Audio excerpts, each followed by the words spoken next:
you condense a carboxylic acid, which uses OH, with an alcohol that loses hydrogen, form a bond between these two, and then form an ester. Right? And we know that this portion is coming from the alcohol, and this portion with the carbonyl is coming from the carboxylic acid. And you lose water, and this is a reversible reaction. So if you put an ester in the presence of water with acid and you heat it, you're gonna reintroduce water here and break this bond and recover the carboxylic acid and your alcohol. Okay. This acid could be sulfuric, maybe phosphoric. You definitely don't want this to be like HCl because that type of thing has, chloride ions that could be nucleophilic and do some other type of reactions. But that's a fairly straightforward type of reaction. Also a very important reaction. This is obviously it's in the metabolites in your body, but that's how you make the complement lipids in your body, condensing carboxylic acids, fatty acids with a variety of alcohols. All right, so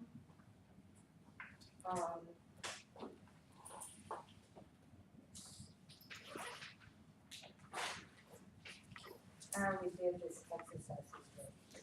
Okay. Now, this is a condensation derived from a carboxylic acid. You could have a phosphoric acid, you could have a nitric acid, you could have a whatever. And you can still condense that and form a bond, except rather than being a ester bond, it could be a phosphate bond. All right, but we have the same types of esterification. So, for example, in here I'm using not a carboxylic acid, which would be like that, but if I'm using this sulfuric acid, well, I'm still going to lose OH and hydrogen from the alcohol. Now connect the sulfur to the oxygen and form this sulfate. Okay. Or, do it on both sides. So I'm starting from sulfuric acid, add something on this end, get that, then add something on this end, and get that. Okay, lots of possibilities, and you could form this very sulfate. More important, well, this is nitric acid. Okay, you lose OH and hydrogen, you form a nitrate ester. If you add nitric acid to glycerol, you make nitroglycerin that way. People in the old days would actually put a tub and add some glycerin and pour some nitric acid and go like that. And, half of the time go up, the other half they would make the dynamite for then and then put it in the horse-driven wagon and blah, blah, blah, and then they would blow up. And, but sometimes they actually managed to use this as explosives, for when they were building their railroads or whatever. But that's essentially how you make nitroglycerin. Nitric acid with an alcohol, in this case, glycerol.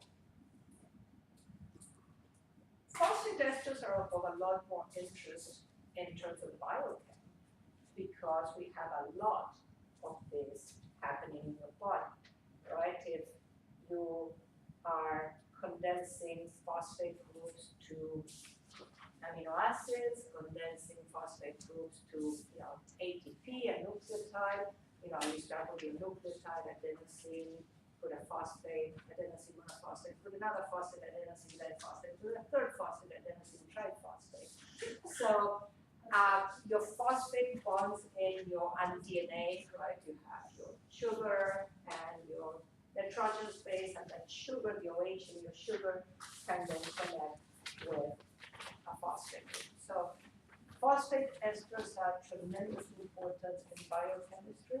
And again, it's the same idea. Rather than having a carboxylic acid, we have a phosphoric acid.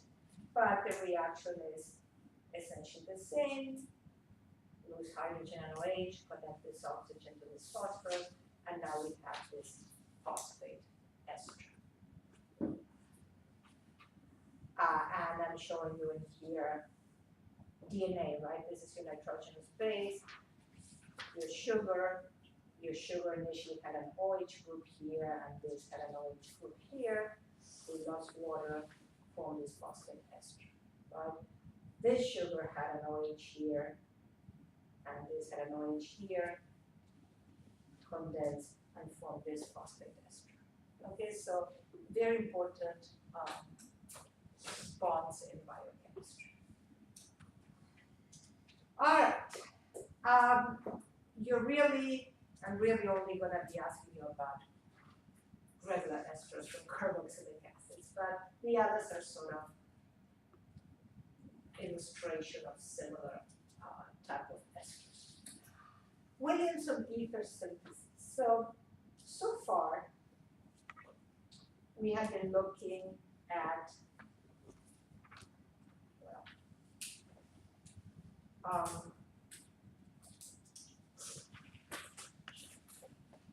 in an alcohol, all that we've been doing is, let's make it into a better leaving group. Whether you're attacking, with H plus or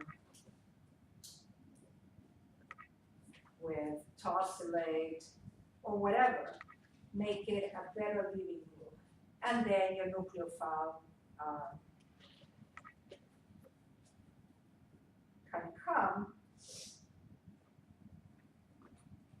and make this leave, right? So in essence, your alcohol is an electrophile.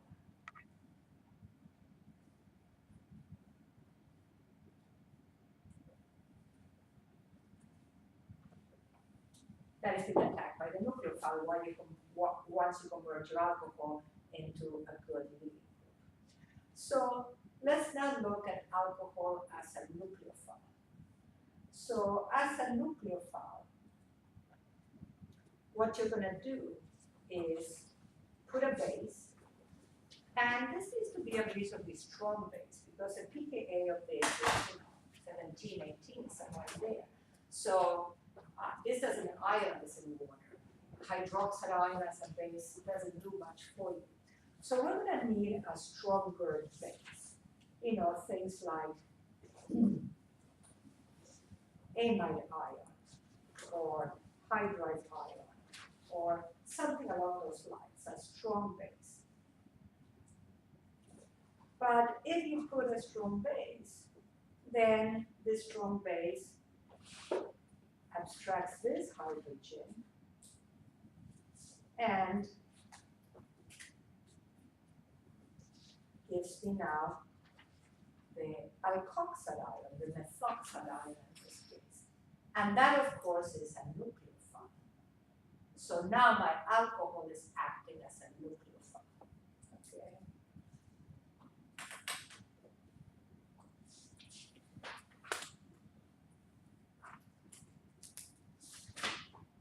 And this is going to attack some electrophile, let's say ethyl bromide. Oops, start with attack here, and then the bromine leaves, and then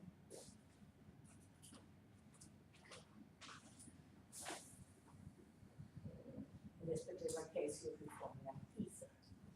Okay, but now your alcohol is acting as the nucleophile.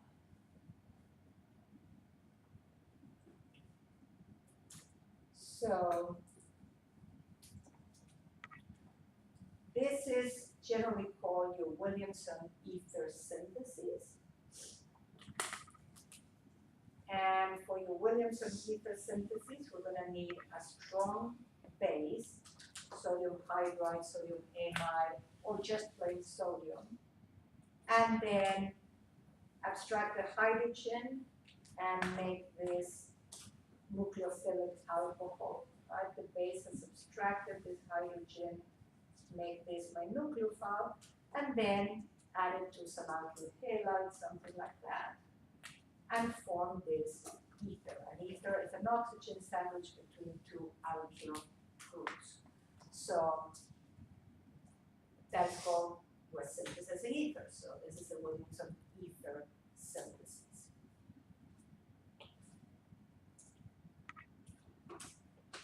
We've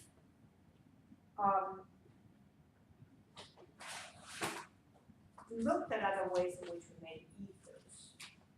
Remember when we would start with an alcohol and put it in acid, and you would have two reactions, either an elimination that gave you the alkene, or a second molecule of alcohol adding and ending up with an ether. But that reaction, again, gives you a mixture of elimination and substitution products. It's kind of messy. This is very specific for making an ether.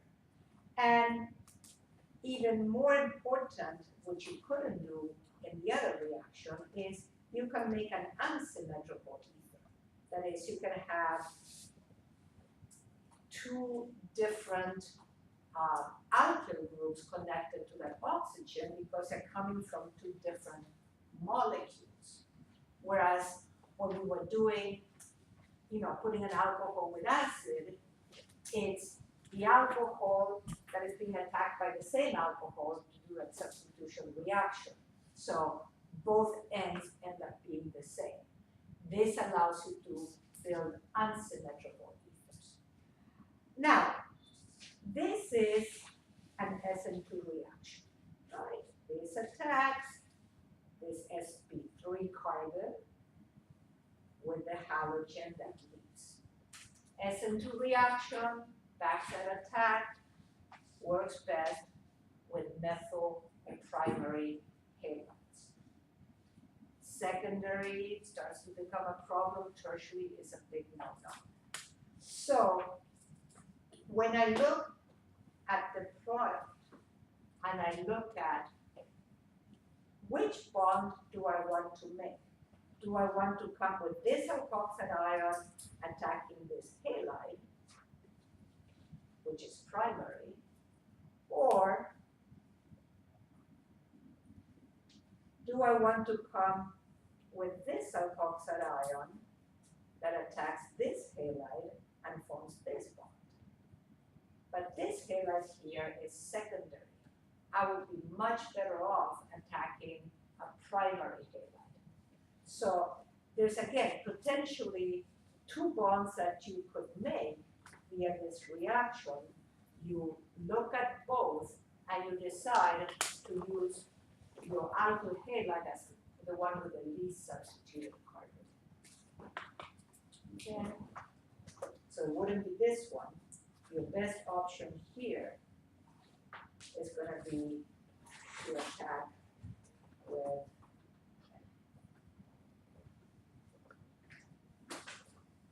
this, with this and this halide to form this bond.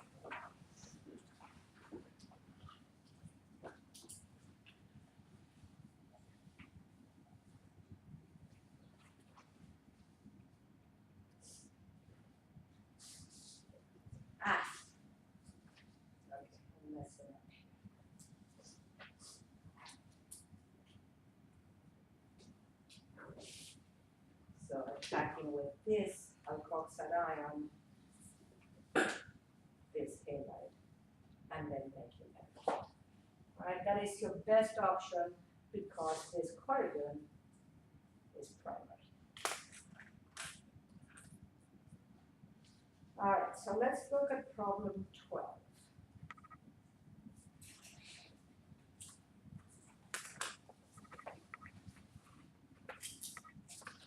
So I want to prepare methyl phenyl ether using a Williamson ether synthesis. Now, In the example I showed you on the screen, you had two options. One was better than the other, but you have two options. And here you don't have two options, you only have one. Why?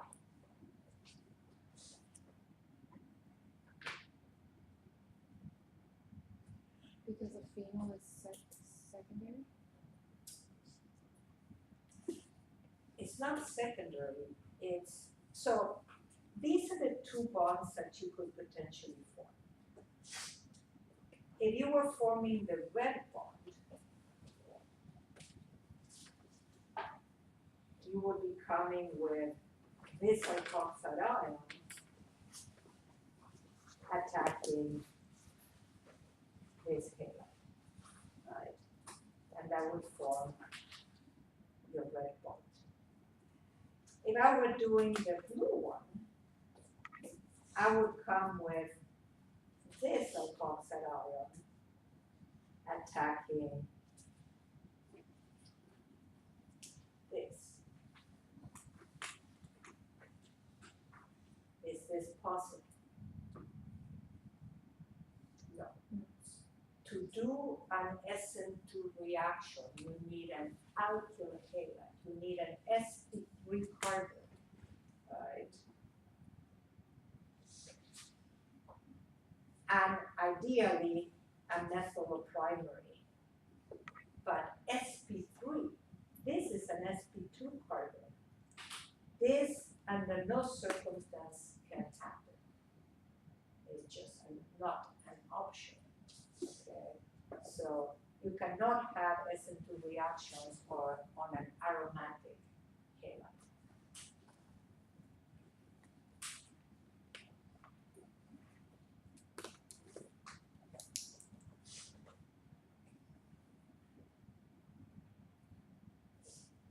Or a vinyl halide or something like that. Only on an alkyl halide, a halogen attached to an sp3 carbon. So this is really your only option. So if you were writing the full thing here, you would say, okay, first, I'm gonna start with this alcohol. I'm gonna put a base, like sodium hydride.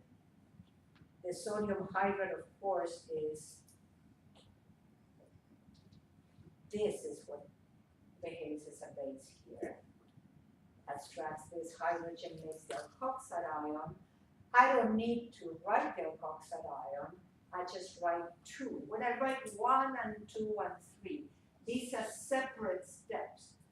First I add this, I allow for the alkoxide ion to form the phenoxide ion. And then, once that is over, I'm gonna add my methyl bromide, or methyl chloride, or methyl iodide, and that is then gonna give me the product. This is coming from here, and this is coming from here.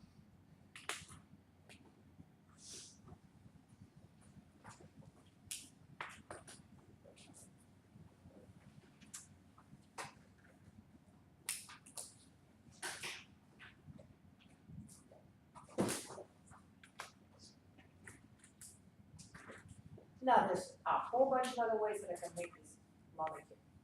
Right? This is one, but there's plenty of other possibilities.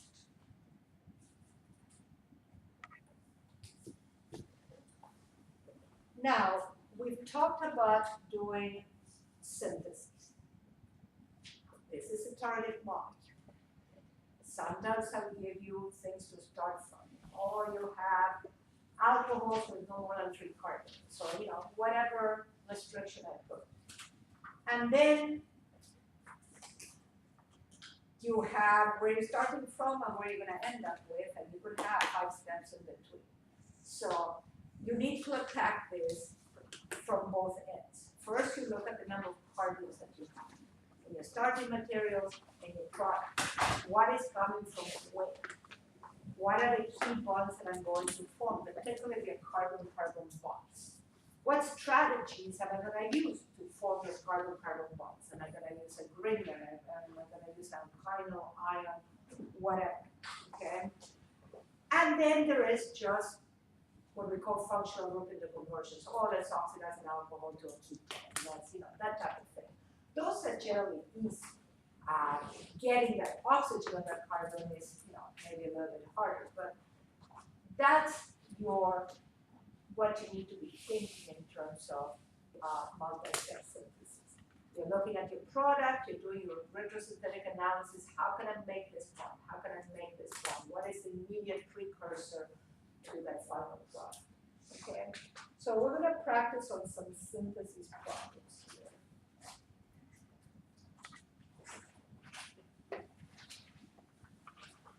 So, for example, how do you synthesize this alcohol? And I'm putting as my restrictions, you may use any alcohol containing 4 or fewer carbon atoms and other solvents or inorganic reagents. But as far as your organic molecules, the ones that have the carbons, this is it. This is all that you can use. So, you look at your product. And you're looking for pieces that have 4 carbons or less, because those are going to be my starting materials. So,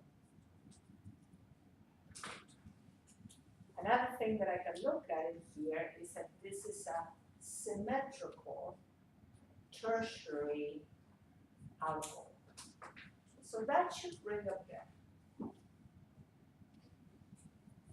When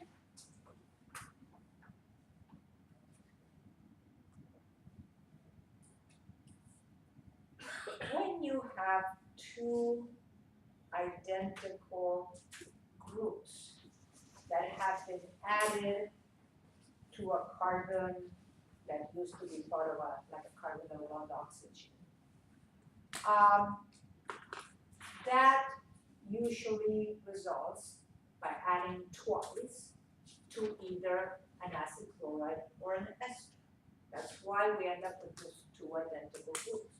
So I could be thinking in terms of adding this stuff twice to an ester or acid chloride that has these 3 carbons, right? So I'm forming these key carbon-carbon bonds. All right. What I'm adding, you want an ester or an acid chloride? We haven't really talked about making acid chloride, so let's make an ester. So let's assume that my ester is going to be this. Okay, so one of the target molecules that I'm trying to look at is, I don't care what's here, it could be any. It's going to be this ester, right? That's going to be what I'm going to add twice to make this final molecule. What am I adding to this ester?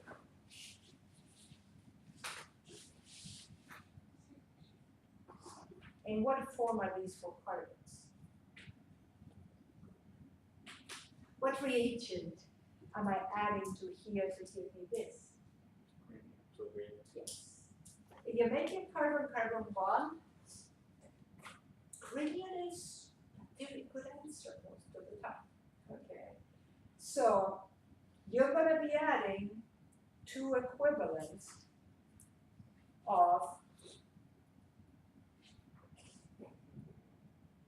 whatever is gradient. Add once, this leaves, add a second time, and you end up with your product. So this is you doing a retrosynthetic analysis, right? What are the pieces that I'm going to need to ultimately give me that? Now, that means that I'm going to need to build these molecules from alcohols that have fewer than 4 carbons, 4 carbons or less. So, let's start with the gradients. What do I make gradients from? Halides. Can I make halides from alcohols? Because I started with alcohol. Yeah. By using PBr3 or PCl3 or something like that, or it's a tertiary halide, then HDL or HBr. Okay, so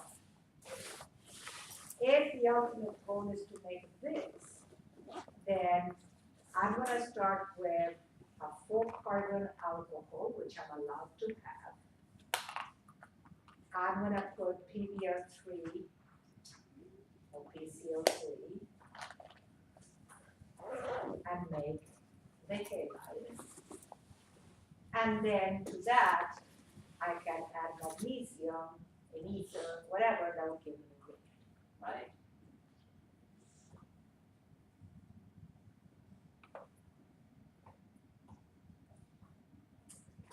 So that is the source of the 4 carbons in my gradient. Okay. Esters. How do we make esters? Acid and alcohol. An acid and an alcohol. Alcohol I have. That would be methanol, right? That's not an issue. I can have that alcohol. What do I make carboxylic acids from?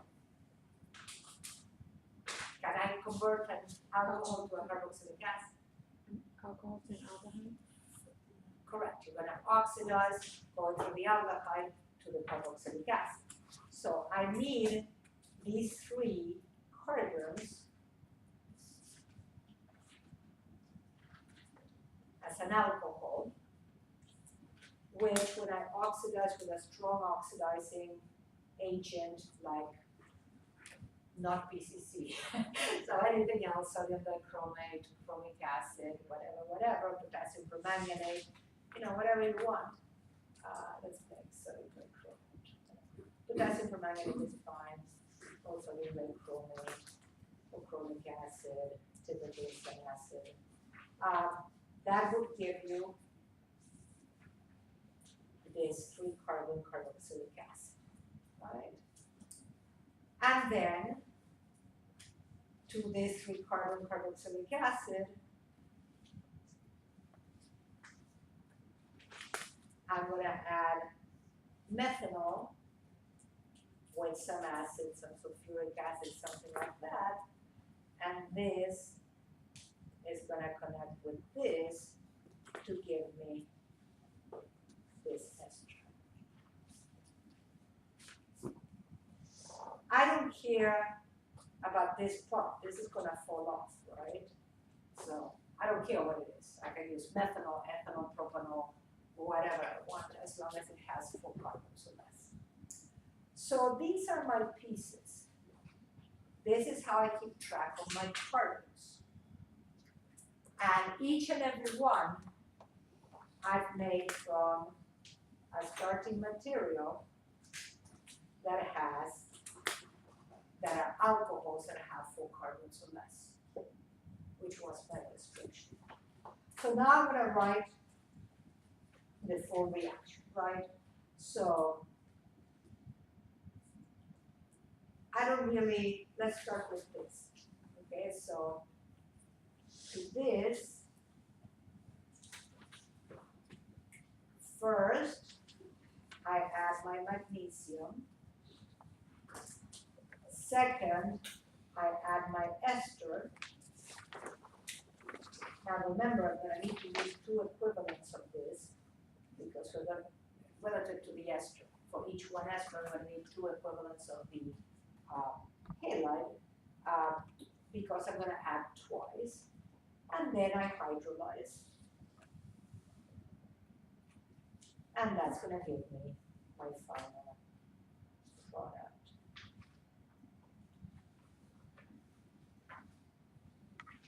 And that's the final reaction that you're gonna do, but you needed to build this and build this to be able to do that reaction.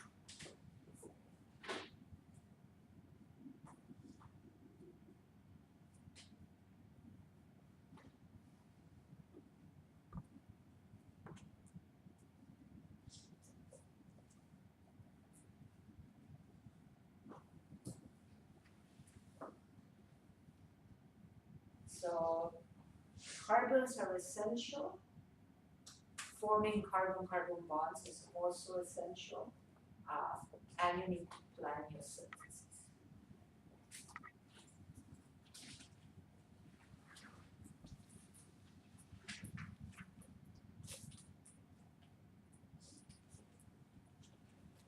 Okay.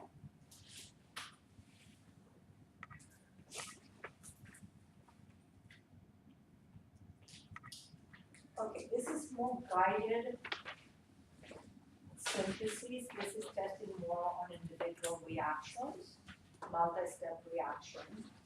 In this case, I'm asking for products. I could have been asking for reagents or starting materials or anything like that. If I show you stereochemistry, then I want to see stereochemistry. If I don't show you stereochemistry, then we don't need to worry. So what are we doing here on the first step?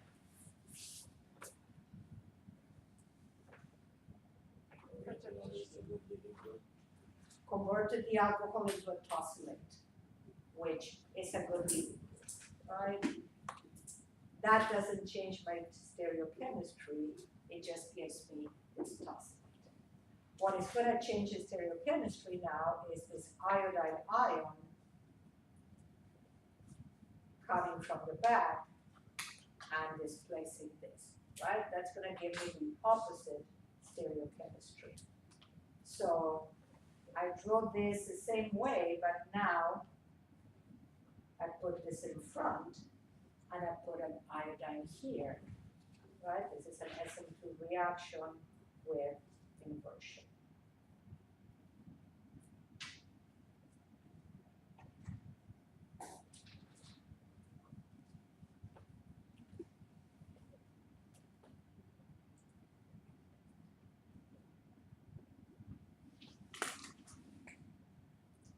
What was MCPBA? Metachloroperoxybenzoic acid. What happens to an alkene double bond tetrahedrite when you put it with a peroxy acid? We form epoxides. MCPBA is very good because typically you can work it in neutral solvents and you can actually get the epoxide. Often in acidic medium, epoxide then opens up and gives you diols. But right now, you can get an epoxide. Obviously, I'm gonna get a mixture of enantiomers, oxygen down, methyl up, or methyl down and oxygen up. But right now, let's not worry about stereochemistry unless somebody's specifically asking me about it. When I draw lines like this, I'm not showing any stereochemistry. So, what is happening here?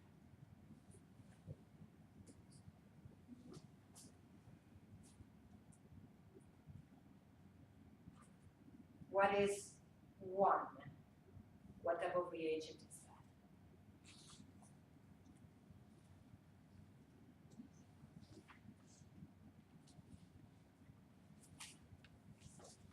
I have a nucleophile here. This is a salt, but the part that matters, of course, is the methoxide ion, just like the part that matters in here is the iodide ion, right? And this is again gonna be an SN2 reaction. Now, in chapter 8, we looked at opening epoxides. And there's 2 ways that you can open epoxides, right? So, one is under acidic conditions with some water, in which case let's say with acid,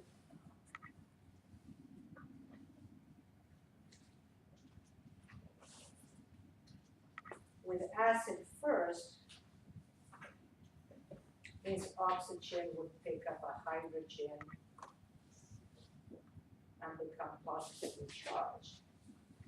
And then, well, in this case, stereochemistry might matter, okay. So let's assume we have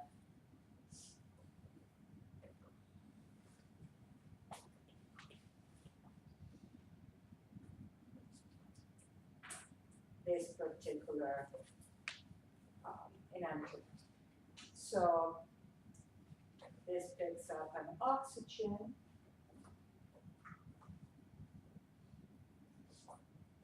This becomes positively charged.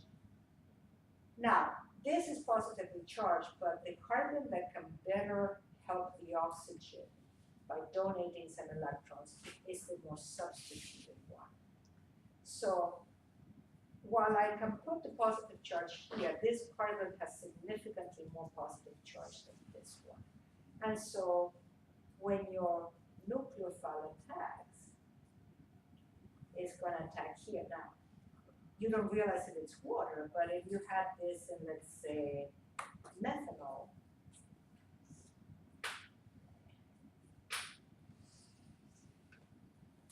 as my solvent, then you would end up with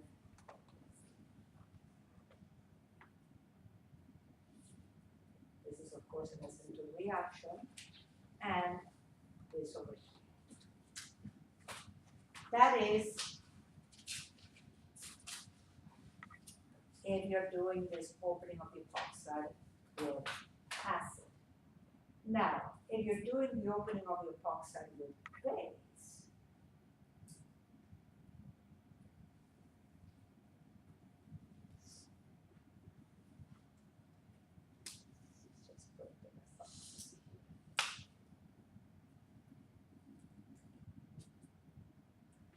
I don't have a positive charge.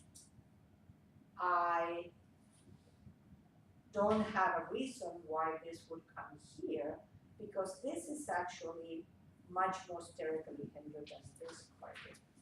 So under acidic conditions, my nucleophile attacks here because this is the more stable carbocation. But in this case, this is going to come here because this is the least sterically hindered. Right? So we would end up with, well, initially this hydroxide ion here.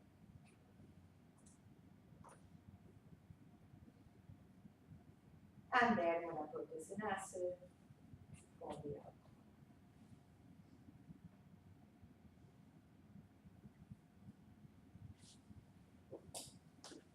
So it's a different,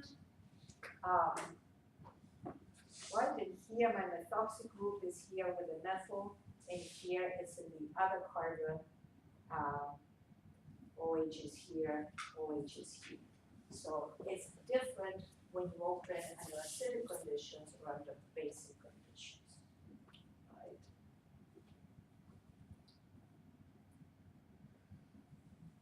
So in this particular case, we're opening under basic conditions. We're going to open this carbon over here.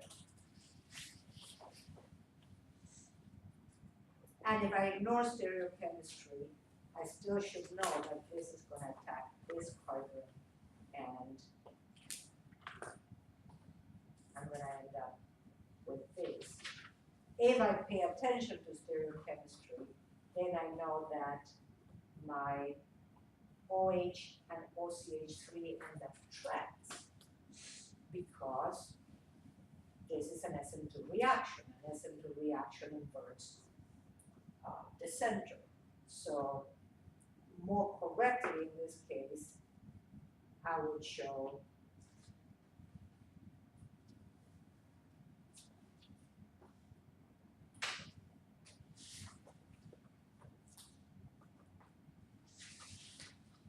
this is going to remain the same, this doesn't change, but this is going to come from the back. And of course, the enantiomer. I have both of them because this formed the oxygen from the bottom and from the top. I ended up with a mixture, and I end up with that.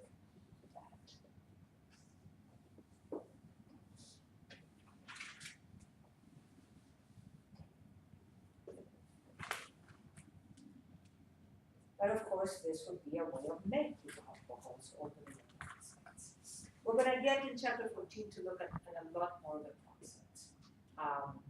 So we'll look at this again. Okay, what's happening here? Reduction. I'm coming in with hydride ions, adding once.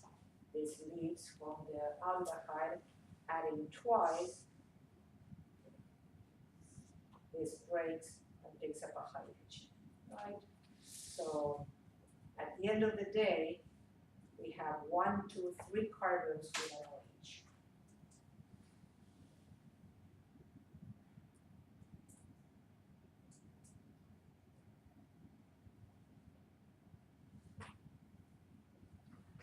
Technically, I should have put this because otherwise you end up with a oxide ion there. But when I toss it in acid, then it picks up a hydrogen and you end up with alcohol. Okay, and what's the second reaction?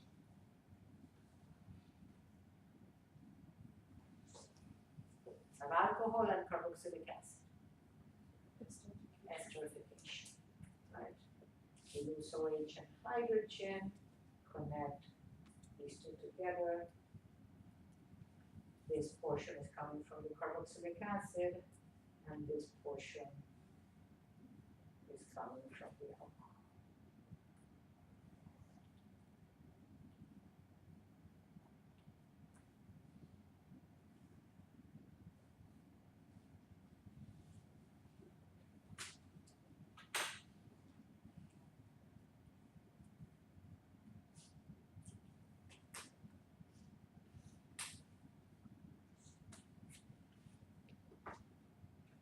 This is actually, I probably took it from an exam at some point in time. It's exactly the type of exercises that you're going to be getting in a variety of formats. This is just simply giving me products. So that was one question, give me products. Other questions is give me reagents or give me starting materials or whatever. But I do a lot of these boxes, fill in, information.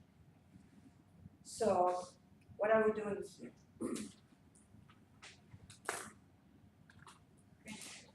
Grignard, adding to an aldehyde, right?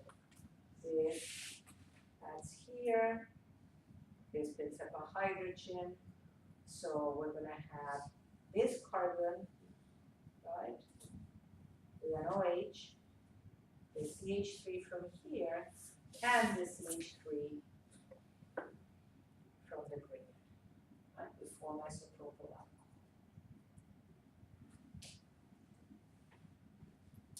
And then what are we doing?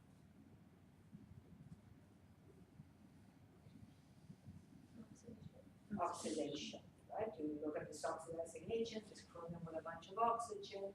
Oxidation of a secondary alcohol will form a ketone.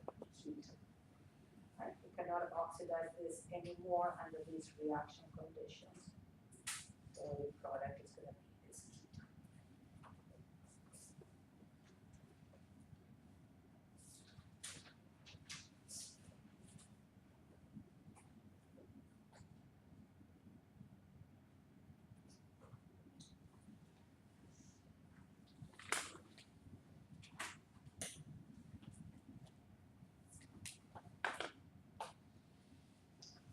What are we doing here?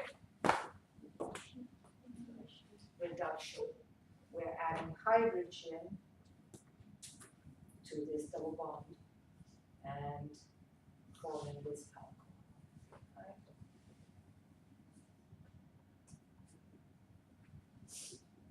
And then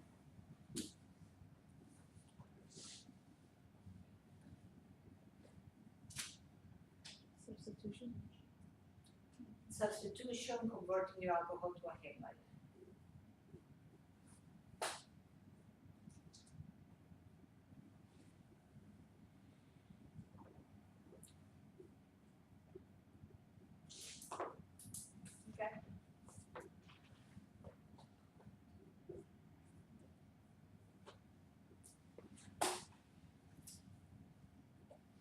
This is what we just did in the previous problem, right? We added two equivalents of the Grignard. You add your first equivalent, this leaves, one's a ketone, second equivalent, and now this breaks up, picks up a hydrogen, and you're gonna have this alcohol, and of course, these two methyl groups that you just added first.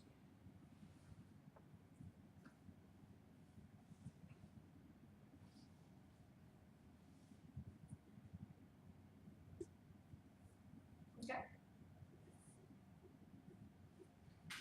Keep track of your carbons. This has 1, 2, 3, 4 carbons. We're losing that over here. This has 1, 2, 3, 4 carbons, and then one methyl group, a second methyl group.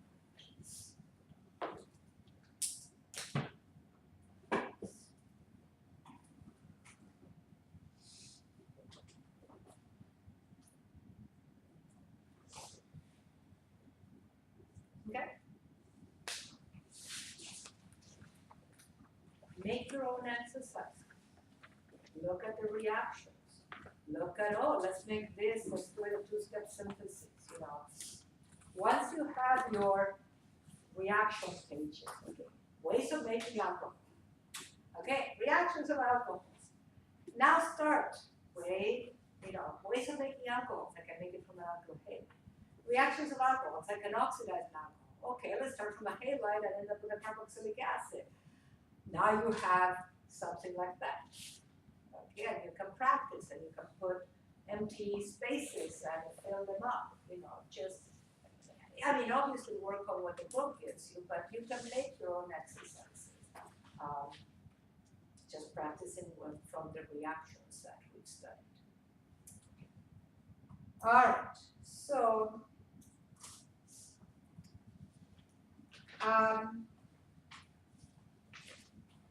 another synthesis.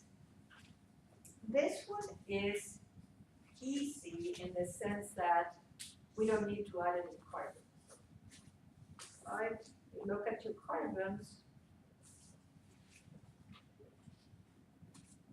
and they're all in here. So that helps. You know, carbon-carbon bonds again are more difficult.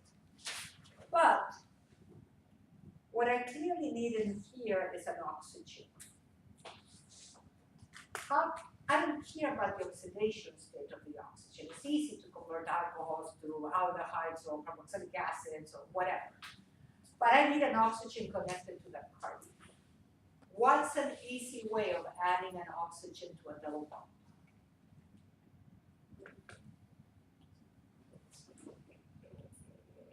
Add water and form an alcohol. Right? You add water across the double bond. Technically, if you have OH and hydrogen, right, this adds here, and you would form this alcohol, and then I can oxidize the alcohol to the aldehyde. Now, would this be a Markovnikov or anti-Markovnikov addition?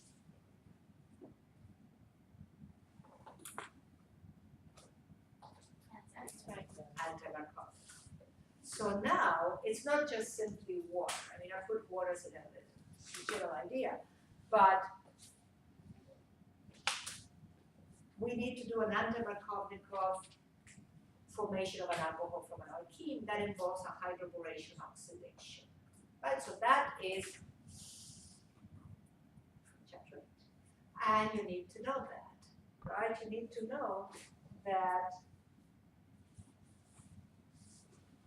when you put an alkene first with borane, because remember what the borane does is the large boron adds to the least substituted carbon. So initially we add hydrogen and boron, and then we're going to need to replace the boron with OH. So you're going to put hydroxide with some peroxides, and that will get you the alcohol. In a synthesis like this, I want to see reagents, I want to see intermediate products, then I want to see the next set of reagents, right? This is just telling you this is multiple steps. Don't steal information here. Go around step by step, just like we did in here, right? Show me reagent, show me the product, show me the next reagent, show me the product, all the way until you get here. So what reagent would I be using here? To stop at the aldehyde.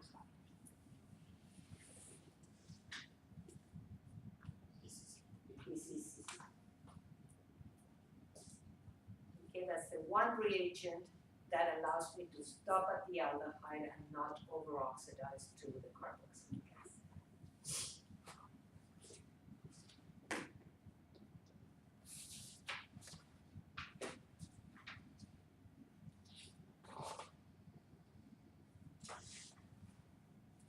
So, need to remember Markov and anti-Markov recommendations, reagents for each of them, that kind of thing. A carbon-oxygen bond is, you can, it's one clear way of forming a carbon-oxygen bond. They start with a carbon-carbon double bond and add water across it. And then you can oxidize to wherever you want there, to an aldehyde, to a carboxylic acid, to blah, blah, blah, blah. But that's an easy way of making a carbon-oxygen. All right, so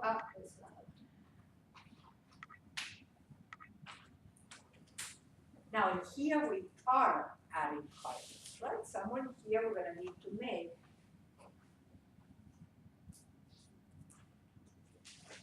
this carbon-carbon bond, right? Right here. We need to make that bond. So the question is,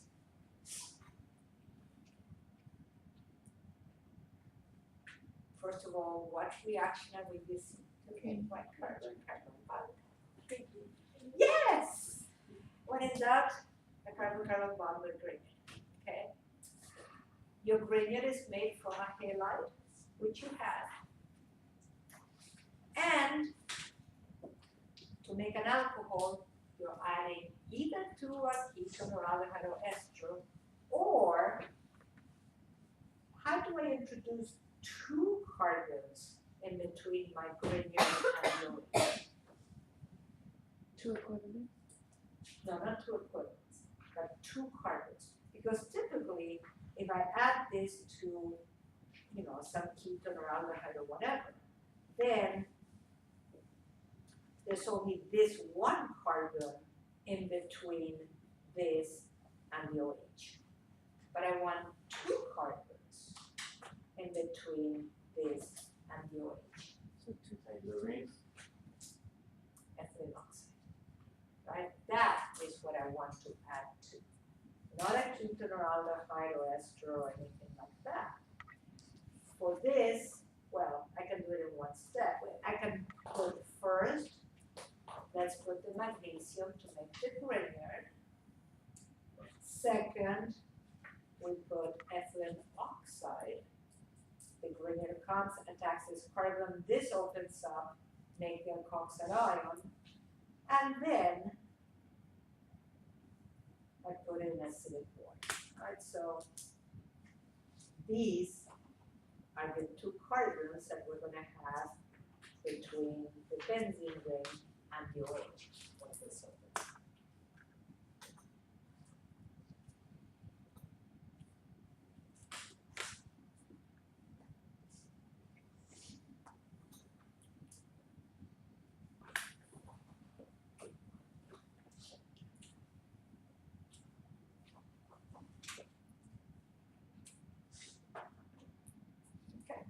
So that's it for chapter 11.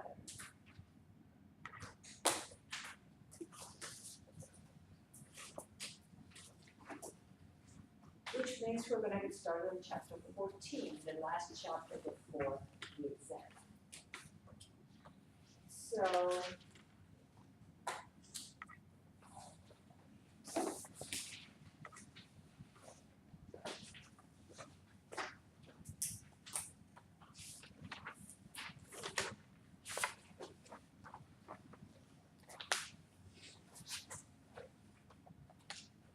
So this chapter deals with ethers, epoxides, sulfides, so things that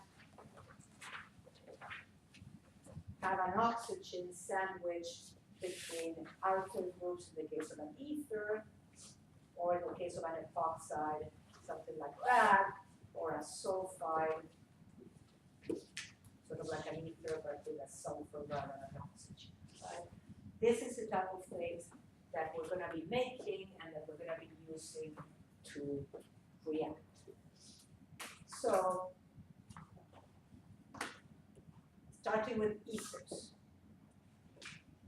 Your general formula, you have an oxygen sandwich between two alkyl groups or aromatic groups. They can be symmetrical or unsymmetrical. So this would be symmetrical to methyl groups. We have both IUPAC names for common names. For ethers, we actually use the common names a lot more, except unless it's a really weird ether. And what I'm going to tell you is what's attached on each side to the oxygen followed by the word ether. So this would be dimethyl ether. That's it. Two methyl groups attached to the oxygen, the ether. This would be phenyl methyl ether. That's on either side, followed by the word ether. That's a common name. We'll go through the IUPAC names, but that's kind of not so common. So of course your oxygen has to have an octet, would have 2 lone pairs of electrons, 4 electron domains, that's tetrahedral. So, don't forget that these are over here, just like in water.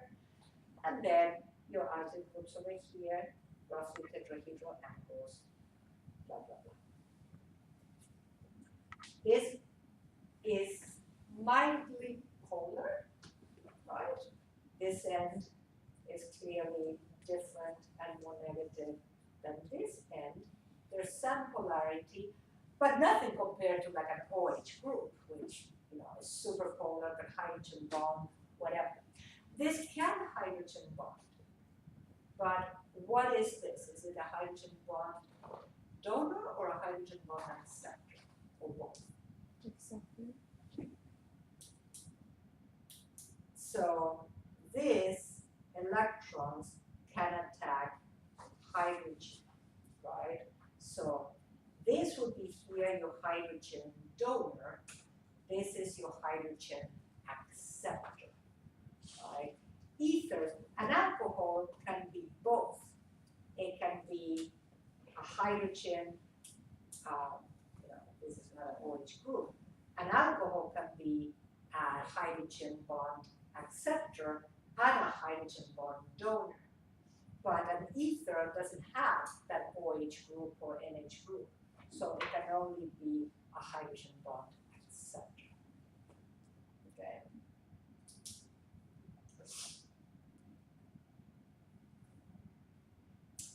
And this is showing the importance of hydrogen bonding versus not having hydrogen bonds. So that is more clearly seen when you look at the boiling points. So something like water that can hydrogen bond up to kazoo all over the place has a very high boiling point. This can hydrogen bond but less than water. So now we're talking about maybe 72. By the time we're talking about an ether, these two have the same molecular weight, they're isomers. But look, there's a 100-degree difference in the boiling point. And that's exclusively due to the ability to hydrogen bond in the alcohol, whereas this to itself, right? When you're talking about a boiling point, you're talking about just having the ether. So there is no hydrogen bonding at all there. At most you have some weak dentin interaction. Okay. But of course, that slight polarity makes this be higher than this one for just straight propane, which has no polarity whatsoever. Okay. So anyway, that's looking at things like that. Again, alcohol, my boiling point shoots up again. Alright, so your ether is a hydrogen bond acceptor. If you put an ether in an alcohol, then you can form hydrogen bonds. Ethers alone cannot hydrogen bond to each other, but put an ether in the presence of an OH group, and it can act as a hydrogen bond acceptor. Some of the properties that we looked at is certainly when you are forming a Grignard, or put any metal in here, whether that metal is a lithium and an organolithium or a magnesium and a Grignard, the ether is an important part of that Grignard complex that you form. We typically just write magnesium, but it's the magnesium with the ether that forms these complexes that now isolates whatever your outer group was from the metal and makes that carbonucleophilic. Ethers are good at dissolving cations, lithium, magnesium, potassium, whatever.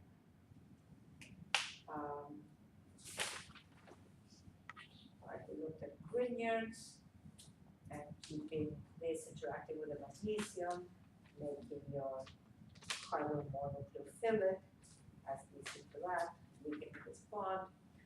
They can be electrophiles.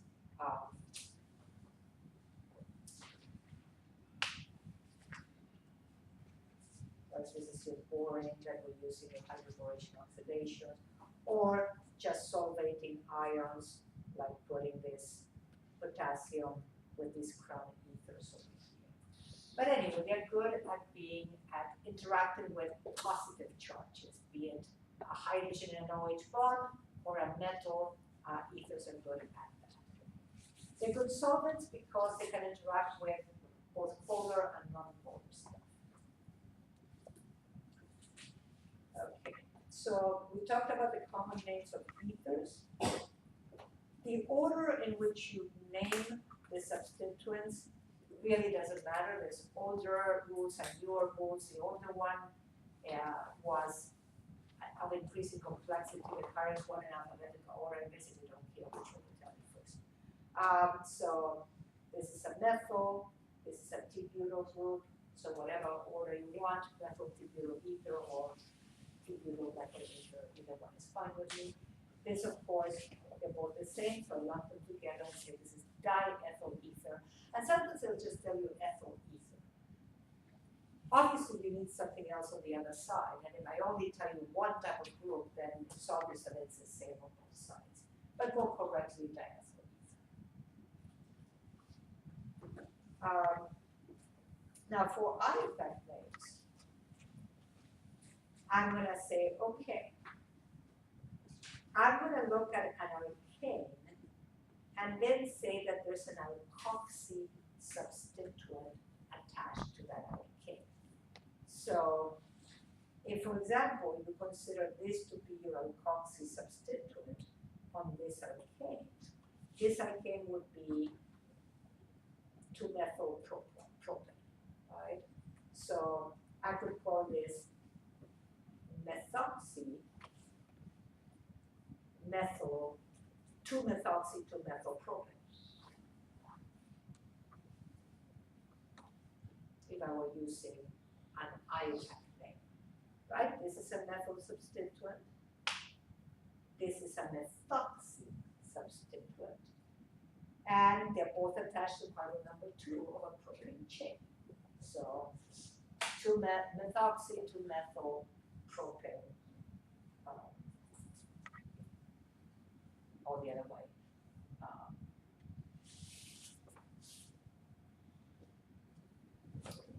Would be the name of that. And if you show something like that, methoxy cyclohexane. Of course, if I had a second substituent, then this would be number 1, 2, 1-methoxy 2-methylcyclohexane.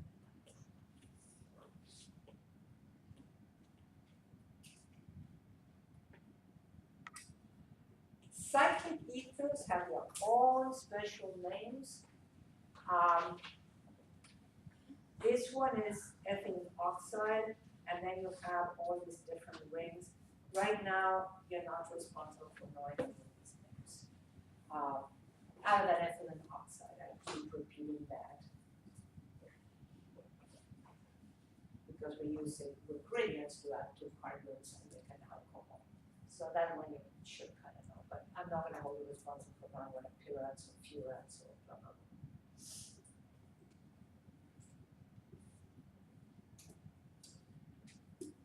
Okay, so there's different ways in which you can name an epoxide.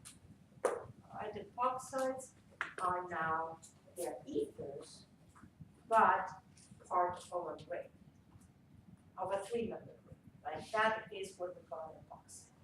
The most common way of making an epoxide is from an alkene with a peroxide acid. So one way of making of naming epoxides is based on what alkene you make them from. So for example, this one, you would take ethylene from a name and convert this into ethylene oxide. So that's where the name is coming from, ethylene oxide. What alkene is it coming from? And then you just tag the word oxide to that. So this one you could name as cyclohexene oxide. Okay, that's one way of naming that. Or I could look at the same molecule and say, oh, this is a cyclohexane, and in carbons 1 and 2, I have an epoxy functional group. So I could call this 1,2-epoxy cyclohexane. Okay, now viewing this as a substituent on the cyclohexane ring. So again, cyclohexene oxide, 1,2-epoxy cyclohexane, those are viable names.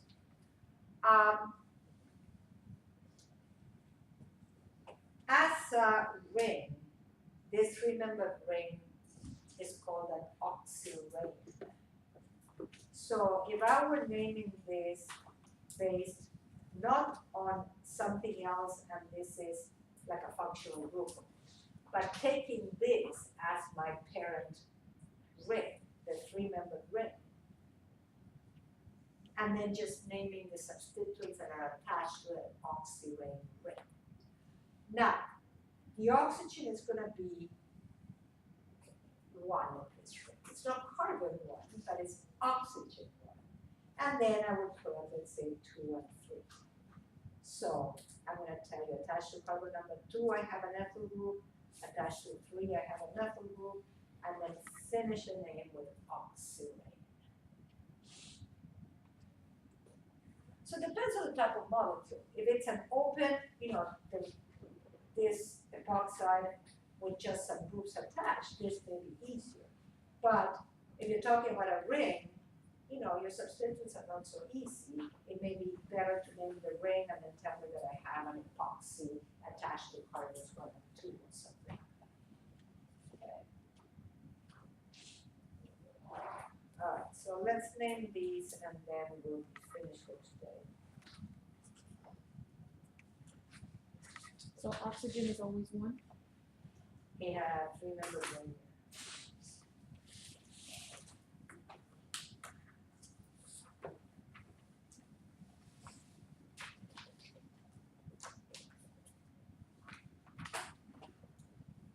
Okay, so I don't care the name that you give me, but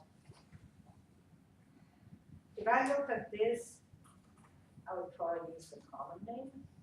And what would you call that?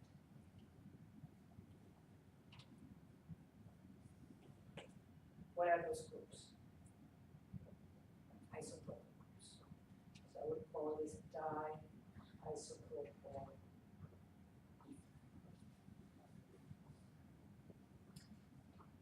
Now,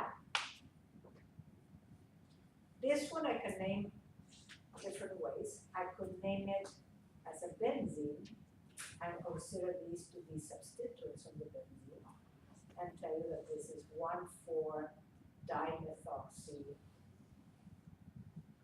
benzene. We're going to see other this whole thing would be called anisole, and I could name it as a substitute of an anisole or whatever. But if we're going the simplest way, this is probably the simplest way. 1,4-dimethoxy benzene. This one, I would probably name as an oxirane with a methyl substitute of carbon number 2.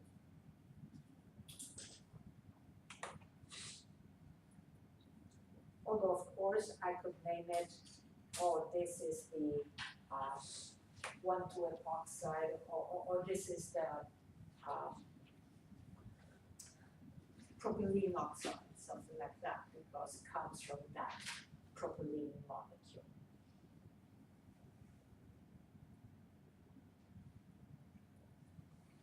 But probably I would go with this. It's simple, that's your oxirane, and that's the substituent of methyl oxirane. And again, I could name this as a substituent now attached to this. This is going to be cyclohexene. So I would say something like well, I don't need to tell you that this is a carbon one, but let's say 1-methoxy, 1-cyclohexene. Right, that's giving me the position of the double bond and the position of the methoxy group.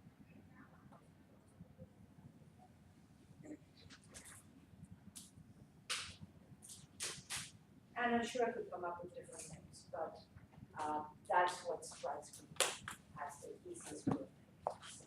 All right, so we'll continue with chapter 14 next time. And again, start thinking that once we're done with chapter 14, we're going to have